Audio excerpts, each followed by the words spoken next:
Hi everyone, I'm Olivia, and the community I'm a part of is the ballet community.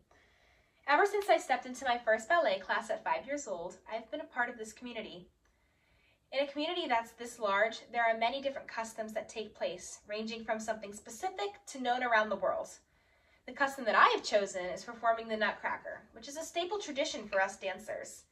It's a timeless ballet that is known worldwide, and in some ways is a rite of passage for an aspiring young ballerina. For this speech, I'm going to be sharing with you some of the details, the purpose, and the meaning of why the Nutcracker is such a magical custom that is shared, known, and loved by all who take part. First, I'll start by describing the details of the custom. The Nutcracker is a ballet that is performed each year around the Christmas season. From small towns to big cities, everyone is performing the Nutcracker. First with the auditions, next with the rehearsals, and finally to all of the performances. The whole process of the Nutcracker can last from about 4 to 6 months. The professional dancers of the big-name ballet companies such as New York City Ballet or American Ballet Theater dance the bigger roles in the ballet, but the children in the schools are asked to dance many of the roles that are meant for the younger children. In fact, in the article, Williams and Historical Nutcracker Ballet, it states that, quote, "The Nutcracker was the first instance in ballet that children were cast instead of diminutive adults in children roles," unquote.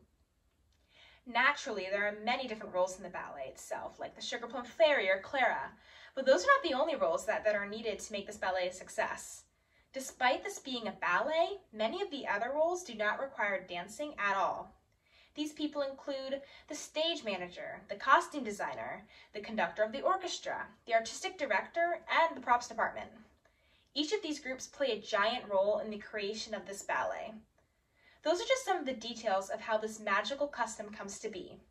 Next, I'll be examining the purpose of the custom. This ballet began in 1892 at the Mariinsky Ballet in Russia. How did this ballet come about? Well, according to an article written by Natalie Rouland, a global fellow and a scholar in residence with the Washington Ballet, quote, "At the behest of Tsar Alexander III, it was based on Alexander Duman's adaptation, 1844, of E.T.A. Hoffmann's The Nutcracker and the Mouse King," unquote.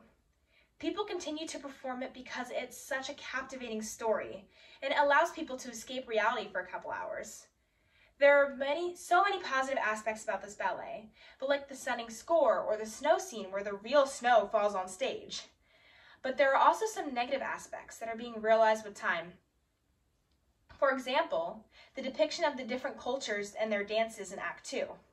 This has been a hot topic for the ballet on how to stop culturally appropriating these cultures with the stereotypes placed in the dances, and how to start to show more accurate cultural representation. Finally, I'll be sharing the meaning of this custom.